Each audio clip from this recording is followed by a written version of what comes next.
আপনি কি আগের চেয়ে অনেক বেশি খাচ্ছেন, তবু দিন দিন ওজন কমে যাচ্ছে? সামান্য কাজেই বুক ধড়ফড় করছে?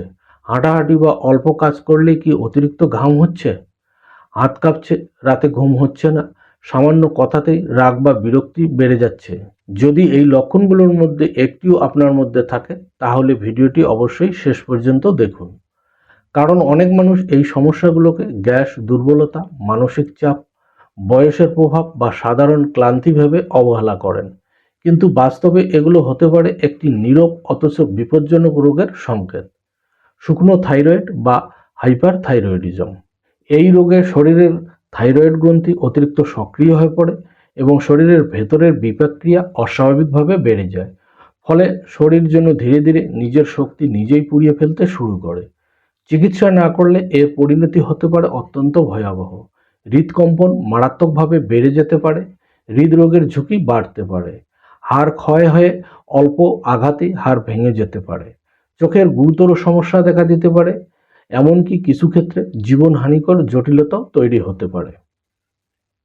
তাহলে কিভাবে বুঝবেন আপনার শুকনো থাইরয়েড হয়েছে? কোন 10টি লক্ষণ কখনো অবহেলা করা উচিত নয়? কোন কোন পরীক্ষা করলে রোগ নিশ্চিত হবে? আর হোমিওপ্যাথিতে লক্ষণভিত্তিক চিকিৎসার ধারণা কি?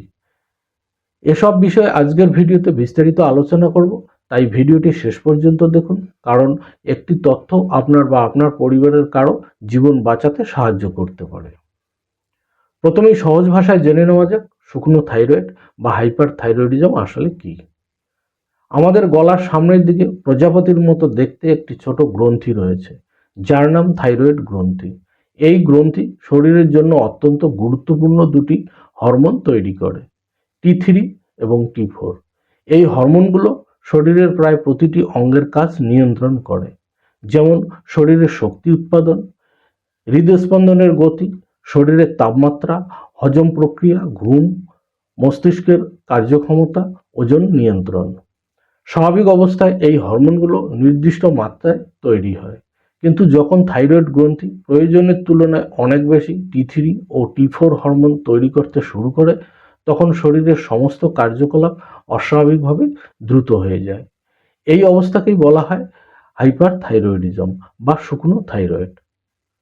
সহজভাবে বললে, শরীরের ইঞ্জিন যদি স্বাভাবিক গতির চলার বদলে সবসময় অতিরিক্ত গতিতে চলতে থাকে, তাহলে প্রথমে মানুষ নিজেকে খুব সক্রিয় মনে করতে পারে, কিন্তু কিছুদিন পরে সেই অতিরিক্ত গতি শরীরকে ক্ষয় করতে শুরু করে।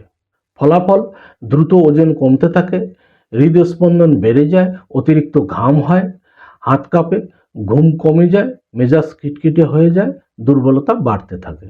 এ কারণেই হাইপার থাইরয়েডিজমকে কখনো অবহেলা করা উচিত নয়।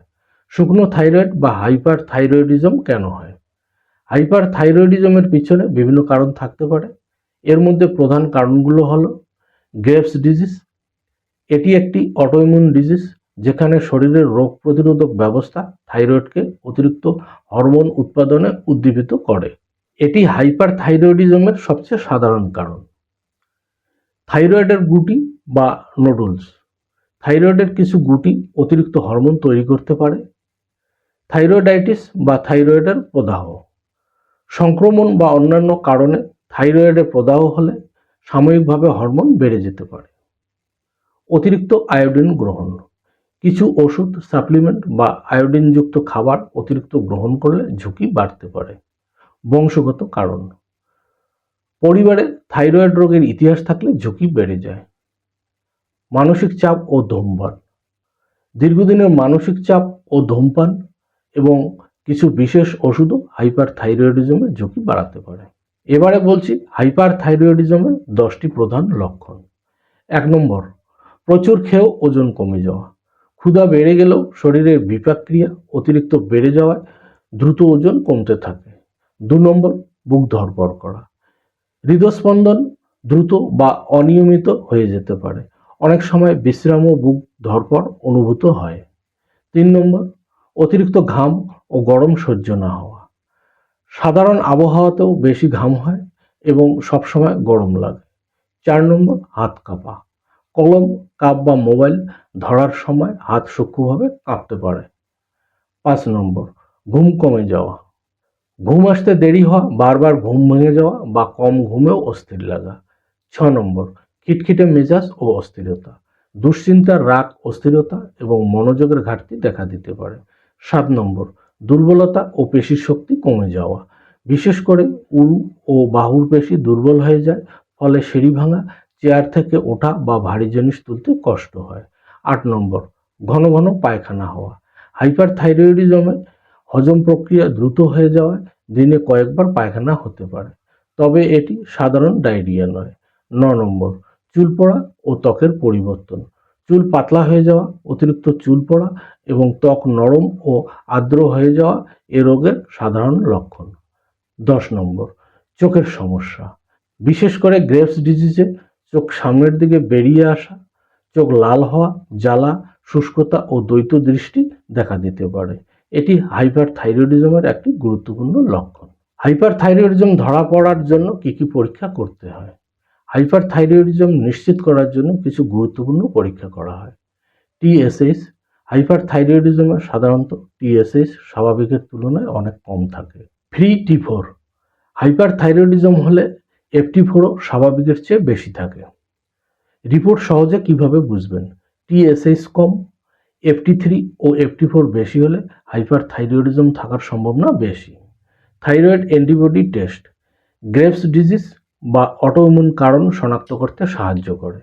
থাইরয়েড আল্ট্রাসাউন্ড থাইরয়েডের আকার, গঠন ও গুটি বা নিডলস আছে কিনা তা দেখা হয়। থাইরয়েড স্ক্যান বিশেষ ক্ষেত্রে থাইরয়েড কতটা সক্রিয় ও রোগের কারণ নির্ণয়ের জন্য এটা করা হয়। হোমিওপ্যাথিতে হাইপার থাইরয়েডিজমের চিকিৎসা। এখন আসি হোমিওপ্যাথিক চিকিৎসার কথায়। প্রথমেই মনে রাখতে হবে হাইপার থাইরয়েডিজম একটি গুরুতর হরমোনজনিত রোগ, তাই নিয়মিত টিএসএইচ, এফটি3, এফটি4 পরীক্ষা এবং চিকিৎসকের পরামর্শ অত্যন্ত গুরুত্বপূর্ণ। হোমিওপ্যাথিতে রোগের নাম নয়, রোগীর সম্পূর্ণ লক্ষণ, মানসিক অবস্থা ও শারীরিক গঠন বিচার করে ওষুধ নির্বাচন করা হয়, তাই একই রোগ হলেও দুজন রোগীর ওষুধ ভিন্ন হতে পারে। আয়োডাম 30 অথবা 200, প্রচুর ক্ষুধা, বেশি খেয়েও ওজন কমা, শরীর শুকিয়ে যাওয়া ও অস্থিরতার ক্ষেত্রে বিবেচিত হতে পারে। থাইরয়েডিনম 3x, থাইরয়েড হরমোনের ভারসাম্যহীনতা, হৃদকম্পন, দুর্বলতা ও অতিরিক্ত ঘামের ক্ষেত্রে ব্যবহৃত হয়। লাইকোপাস ভার্জিনিকা মাদার টিনচার, বুক ধড়ফড়, দ্রুত হৃদস্পন্দন, থাইরয়েড বড় হয়ে যাওয়া ও উদ্বেগ থাকলে বিবেচনা করা হয়। স্পঞ্জিয়া টোস্টা 30 অথবা 200, গলায় থাইরয়েডের স্ফীতি, চাপ অনুভব বা শ্বাসকষ্ট থাকলে প্রয়োগ করা হতে পারে। নেট্টাম মিউরেটিকাম 30 অথবা 200, মানসিক আঘাত, একাকিত্ব, হৃদকম্পন ও ওজন কমার লক্ষণে বিবেচিত হয়। ক্যালকেরিয়া কার্বনিকা 30 অথবা 200, বিশেষ শারীরিক গঠন ও লক্ষণ অনুযায়ী কিছু ক্ষেত্রে ব্যবহার করা হয়, তবে মনে রাখবেন কোন ওষুধ আপনার জন্য উপযুক্ত হবে তা শুধুমাত্র একজন অভিজ্ঞ হোমিওপ্যাথিক চিকিৎসকই নির্ধারণ করতে পারেন। বন্ধুরা, হাইপার থাইরয়েডিজম বা শুকনো থাইরয়েড এমন একটি রোগ যা প্রথম দিকে সাধারণ সমস্যা মনে হলেও সময় মতো চিকিৎসা না করলে হৃদরোগ, হাড় ক্ষয়, চোখের সমস্যা এবং অন্যান্য গুরুতর জটিলতার কারণ হতে পারে। তাই লক্ষণগুলো চিনুন, প্রয়োজনীয় পরীক্ষা করান, সঠিক চিকিৎসা নিন, নিয়মিত ফলো আপ করুন এবং সুস্থ জীবনযাপন করুন। ভিডিওটি যদি উপকারী মনে হয় তাহলে লাইক করুন, শেয়ার করুন এবং শ্রীমা হোমিও ক্লিনিক চ্যানেলটি সাবস্ক্রাইব করতে ভুলবেন না। পরবর্তী ভিডিওতে আবারও নতুন একটি স্বাস্থ্য বিষয় নিয়ে দেখা হবে। ধন্যবাদ।